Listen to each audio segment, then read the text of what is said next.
Hello everybody, welcome back to the channel. Big hello to all the new subscribers. What I'm gonna be doing today is I've had a couple requests to do these motor mounts on the 30s, 35s, 25s, the rubber motor mounts. There's like a total of 4 of them that generally need to be replaced. The symptoms are that the motor, the power head, when it's clamped onto the transom, it just flops all around, shakes really bad. You know, there's supposed to be a little give there for the anti-vibration engineering in these mounts, but after, you know, 10-15 years for sure, usually much sooner, they just get to where they either I think they use a vulcanizing pressing method to make them that just either tears apart, deteriorates, and then the power head will start flopping all around. And on the 90s, I think it's mid-year 89 and up, they put the shifter as part of the transom clamp. They moved it from around the side to the front. And so it can affect when they get really sloppy, just like this one that I'm doing. When you try to shift it into neutral, you'll go all the way into reverse and all. That's just because everything's all tied into that transom setup. And so I'll show you that. So let me get set up and I'll be right back. And I'm gonna do 2 of these. I'm gonna do the customer's engine. And of course I'll put new motor mounts on the customer's motor. On my jet, I'm going to make my own and put them on there because I own it. I can do what I want. You understand? And that's what I'm going to do. So let me get set up. Be right back. Alright, so there's the motors in question. I got this one right here. And you can see it's got the shift handle mounted to the transom portion there. And that's where you can start getting into some shift problems. Now here's my jet. And if you look, it has the shift handle on the side. And it's not even going to be a real shift handle. It's just going to actuate the jet cup.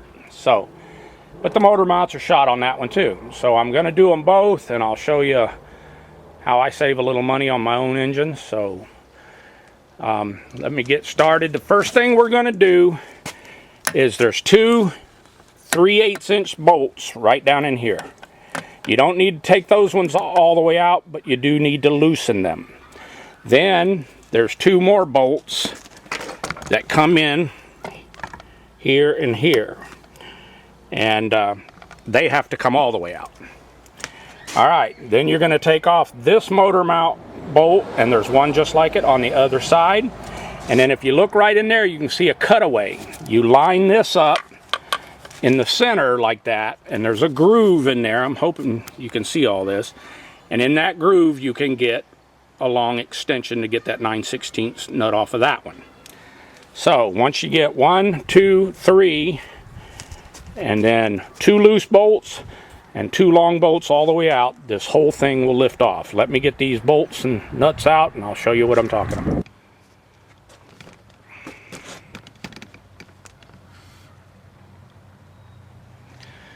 Okay, I got the clams off here.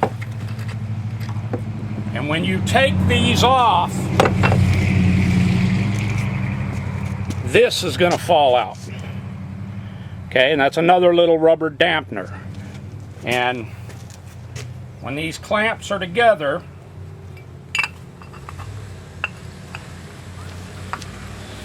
you can see that little bossing right there. I'll put it in there, I'll show you. Alright, that is where that goes. So when that drops out on you, you can see once it comes apart, there's bossing there where those 2 pieces come together and hold this little thing. So keep an eye for that.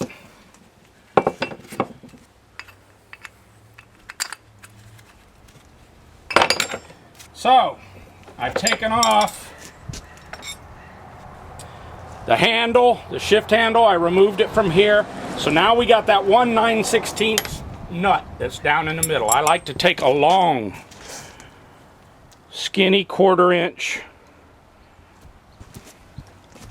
extension, and then my 9/16. Now with that lined up in the middle, with this being in the center, you can get this in there and get that guy out.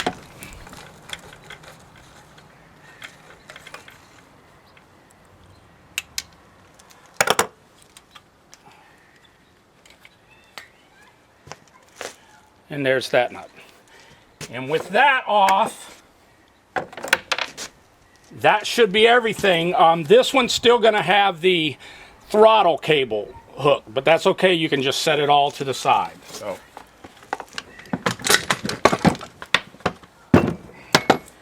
there you go. And there's what's left of that center motor mount.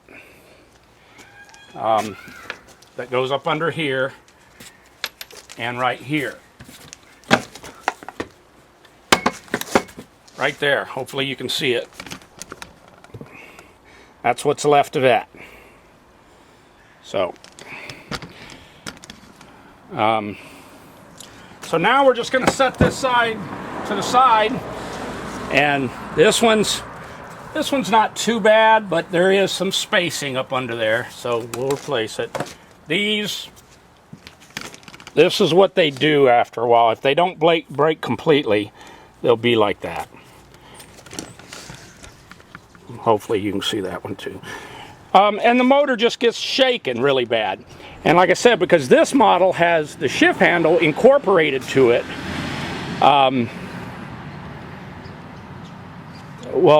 your shifting gets all sloppy in addition to other things. So now it's just a matter of taking a 3/8 inch socket or wrench. You don't have to take both out, you just loosen one and take the other all the way out, and they'll fall off. So you can leave one nut in, take the other one out. Same with there, you gotta take those out and it comes off.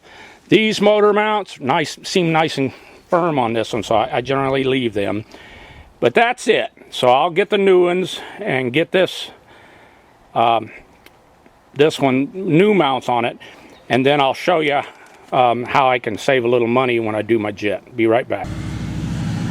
So if you want the part numbers for the new ones, for the middle motor mount that goes right down in there, that's this guy, 0331812. Look at the price. $40.99 for that center motor mount. Now these are original Evinrude OMC stuff. Here's the side motor mounts here. If you want that, that's part number 0325974, $31.99. So that's for the new stuff. Now I'm going to show you what I do for motors that I own that I don't want to spend that kind of money on. This one I found a lot of other stuff wrong with. You see this here, it's completely broke, but that's fixable. I'll weld that. I'll take me some stainless rod and I'll put a nice weld bead in there. You get the picture. So I'll weld that. And that should function normal then. I still got to put a pull start on, or the recoil on it. It's all messed up. But she don't shake now. She's in good shape. Nice new motor mounts. Everything's solid on it. So I'll show you how to put that piece back on when I get to the jet. I'll be back. This is a garbage one. I'll take my die grinder and cut this off here. But I won't make it through most likely. It'll heat up and this will just fly off.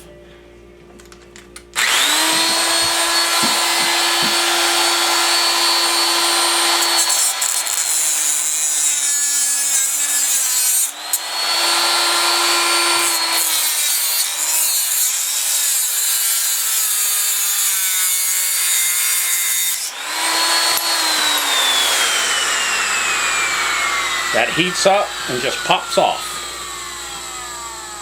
So I don't cut through it, I'm just basically heating it up. You could probably do the same thing with a torch on the tip and some pliers and get it off. But that leaves me this. Okay, so I went over my drill bit right there, and you can see my drill bit vise. And I put this rubber in there, and I clamped it in that drill vise, and I drilled through it. Okay. So then I took the socket, put over the end, tap, tap, tap, tap, tap with a hammer until I get about that much sticking through. Now I'll cut it right there where my thumbnail is. I'll cut it right about there, and there will be my center motor mount. Alright.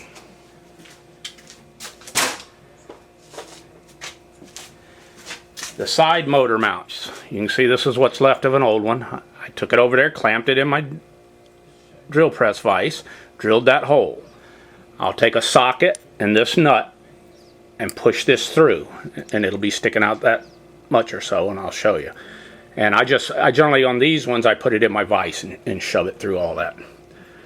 And that'll be my side motor mount.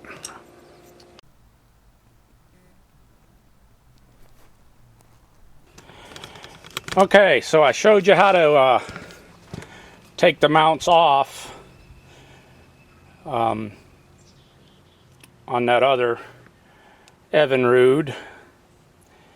I didn't show this mount here because it was good on that last motor, but on this one it was bad. So what you do is reach up in, after you got to take off the lower unit. You reach up in with a long box end wrench, and there's a nut, 9/16 nut on the back side of that. You unscrew that nut, you get about a half a flat at a time, and then that'll come off. To put the new one back on, you take the nut and put it in a set of long needle nose like that. Reach up in and you line it up in the hole, and then you can get 2 or 3 turns on that motor mount before there's a little square boss part that fits in there. Then you're back with your long boxed in wrench and a half a flat at a time.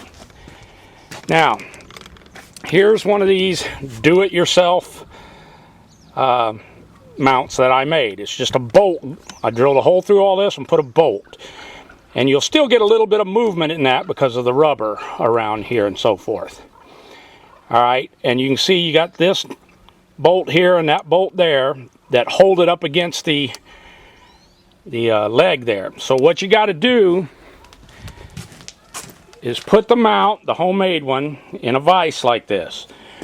Then you take your angle grinder, and on that nut, which is going to be a lot thicker than that when you start, you grind it down until there's only about an 1/8 inch thick part of that nut left. And that way when you tighten these 2 bolts here, it smashes it up against the leg there and stops the bolt from spinning, and that'll allow you to put your nut on. And to get these back on, you just got to kind of wrestle them on there.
Pain in the butt.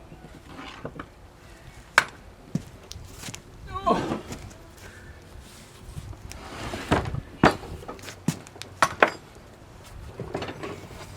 All right, so there you got it. That's Motor Mountain 10101010101. Not a job I particularly enjoy doing because it normally involves grease and yuck and fighting and shaking and wrestling with an outboard, but that's what you got to do sometime, you understand. So now I got motor mounts on both of those, and in those examples, the reason why I did it like that is you could see the one with the cable throttle, and you can just flop it over the side, and then you can see the one that has the riser going up to the bell crank.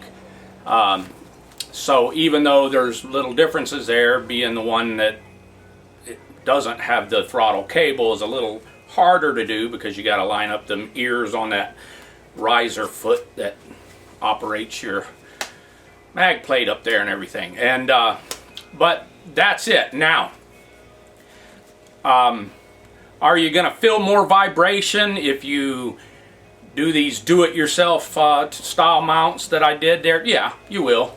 I've never noticed it to be, well,